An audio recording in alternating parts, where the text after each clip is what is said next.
The flamingo stain. Royal Enfield Motorcycles, an Indian-owned motorcycle manufacturer, Indian as in the country, not the manufacturer from the US, they can pride themselves with the tagline, the oldest global motorcycle brand in continuous production. While most of its influence lies in the East, where riders prefer the cheaper brand for all sorts of adventure rides, what can Royal Enfield bring to the European and to the US market, which isn't already here? Stick around.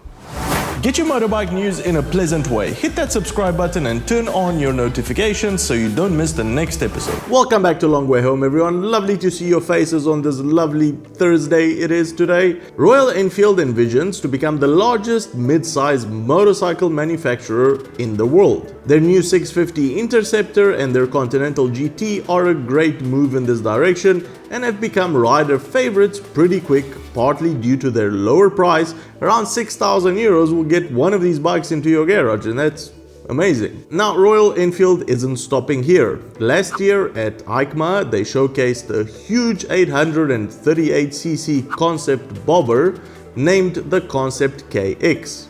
Huge when you compare it to the other much smaller bikes Royal Enfield is known to put out. Now they have trademarked a new motorcycle name in Europe called the Royal Enfield Meteor. Some say this could be a new variant of the existing 650 twins, while others indicate that the Meteor will follow the bobber path and become the KX Concept's production name, with Royal Enfield diversifying and getting closer to achieving their total world domination plan. Royal Enfield first used the name Meteor in a motorcycle in 1952 when they launched the Meteor 500. In 1953, the Meteor 700 was introduced and called the Super Meteor, powered by a 700cc engine. The Interceptor replaced the Meteor in 1960 and is still manufactured to this day. It's believed that Royal Enfield plans to reintroduce the Meteor as a more affordable 650cc bike compared to the existing new 650 twins it has at the moment.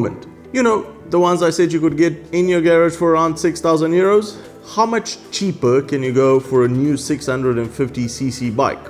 No, Dave, there's no such thing as minus 1,000 euros. It just means they'd be giving you money. It's wishful thinking what you're doing there.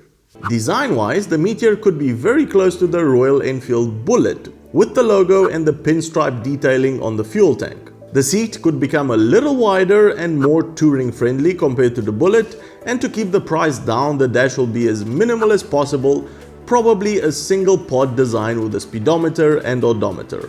The engine is one of the mystery parts of this bike. It could probably be the same 650 twin which Royal Enfield uses at the moment on the Interceptor and the Continental GT, but the problem with that is that it's air-cooled. And with the much stricter European emission laws coming into effect next year, Royal Enfield will either need to pull off a miracle or change their current air-cooled engines over to water cooling. Now, we'll find that out soon enough, since it's expected that Royal Enfield will unveil the Meteor at this year's EICMA show in November, where Dave and I hope to be in person, followed by its launch here early next year. Let us know in the comments if a sub 6,000 euro 650cc touring bike made in India is something that you're excited about if you live in Europe or the US. Dave is curious about this. And to end off the show today with another Royal Enfield story, the 650 twins that we've been talking about, the popular Interceptor and the Continental GT, are the first in the company's lineup to get suspension upgrades. While the standard suspension that is offered at the moment on Royal Enfields is made by the American company Gabriel and seems to be too soft for the jobs these bikes are asked to do, the premium Swedish company Öhlins is introducing new shocks and fork springs with adjustable preload caps that are more suited to the job at hand. With Öhlins suspension, you now have the option to adjust spring and preload for varying rider, pillion and loaded equipment. This is not just a comfort feature but also safety. Dynamic ground clearance will be improved as well as stability through corners. And last but not least, this will allow for better braking, especially over bumps. So if you're riding a Royal Enfield Interceptor or a Continental GT and you've been complaining about the standard suspension that comes on the bike, now you have an option from Öhlins. They have not yet released prices but say it'll be a pleasant surprise. Free would be a pleasant surprise.